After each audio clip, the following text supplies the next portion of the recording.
এওঁ বাথৰুমত থাকোঁতেই যদি মই প্ৰিয়াৰ ওচৰলৈ নাযাওঁ তাৰ পাছত আকৌ দিনটোৰ কাৰণে যাবই নোৱাৰিম।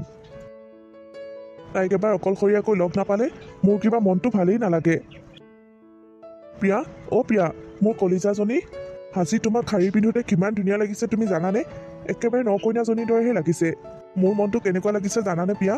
মই তোমাক গোটেই জীৱনৰ কাৰণে এইখন ঘৰত ৰাখি থৈ দিওঁ।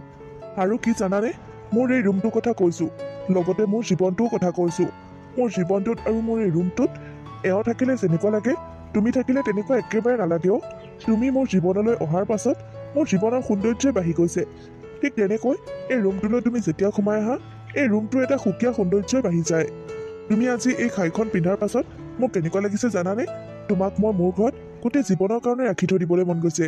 মালিক, হ'ব দিয়ক। বাইদেৱে আকৌ ঘপককৈ আমাক এনেকৈ দেখিলে ডাঙৰ কথা হ'ব। আপুনি এতিয়া যাওক ইয়াৰ পৰা। প্ৰিয়া, তোমাৰ সৌন্দৰ্যই তেনেকুৱা। তোমাৰ সৌন্দৰ্যই মোক পাগল কৰি পেলাইছে। তোমাৰ কাৰণে যদি মই বদনামীও হওঁ মোৰ অকণো বেয়া নালাগে। মই বদনামী হ'বলৈও সাজু আছোঁ। এইবোৰ মই কি দেখিছোঁ? ভুল বুজিছানে? বহুত ডাঙৰ ভুল হৈ গ'ল। কি ভুল ভুল ক'বলৈ আহিছা? তোমালোক দুইটাৰ যে এনেকৈ লিলিমাই চলি আছিল মই বহুত দিনৰ পৰাই গম পাই আছিলোঁ। আজি মই হাতে লোটে ধৰা পেলালোঁ। নহয়, তুমি ভুল বুজিছা। মানে তুমি যে কালি প্ৰিয়াক তোমাৰ পুৰণা কাপোৰবোৰ দি দিছিলা, প্ৰিয়াইনো আজি সেইবোৰ পিন্ধি আহিব বুলি মই কি